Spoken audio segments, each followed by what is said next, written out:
शेतकरी सोयाबीन विक्रीसाठी आणत असताना नाफेडनं खरेदी मात्र बंद केली आहे. खरेदीची मुदत 7 फेब्रुवारी पर्यंत वाढवून दिली असून खरेदी केंद्र सुरू केलेले नाहीये.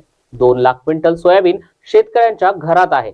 खासगीमध्ये कमी भाव आहे आणि नाफेडच्या केंद्रावर 4,800 रुपयांचा भाव सध्या मिळत असून यासाठी शेतकऱ्यांनी नोंदणी देखील केली आहे. मात्र 3 दिवसात सोयाबीन कशी खरेदी करणार हा मोठा प्रश्नच आहे. यामुळं शेतकरी संकटात सापडलाय. आधीच सोयाबीनचं उत्पन्न कमी झालंय आणि त्यातून लागवड करण्यात आलेला खर्च देखील निघाला नाही.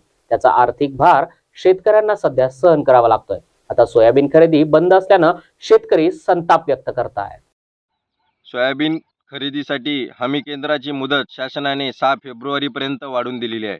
पण अद्यापही 2 लाख क्विंटल सोयाबीन शेतकऱ्यांच्या घरात पडून आहे. शेतकऱ्यांना विचार आलेला आहे की आपलं सोयाबीन 4 दिवसात खरेदी केंद्रावर कसं खरेदी केल्या जाईल, हा प्रश्न शेतकऱ्यांना उद्भवलेला आहे.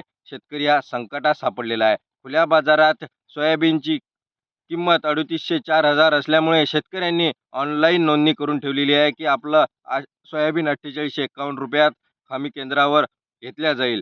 पण 4 दिवसात सोयाबीन खरेदी केंद्रावर कसं घेतल्या जाईल, कारण की एवढी यंत्रणा सरकारजवळ नाही की 4 दिवसात 2 लाख क्विंटल सोयाबीन शेतकऱ्यांचं खरेदी केंद्रावर घेतल्या जाईल. अद्यापही काही सोयाबीन गोदामापर्यंत पोहोचलेले नाही आहे. शेतकऱ्यांना पैसे मिळालेले नाही आहे.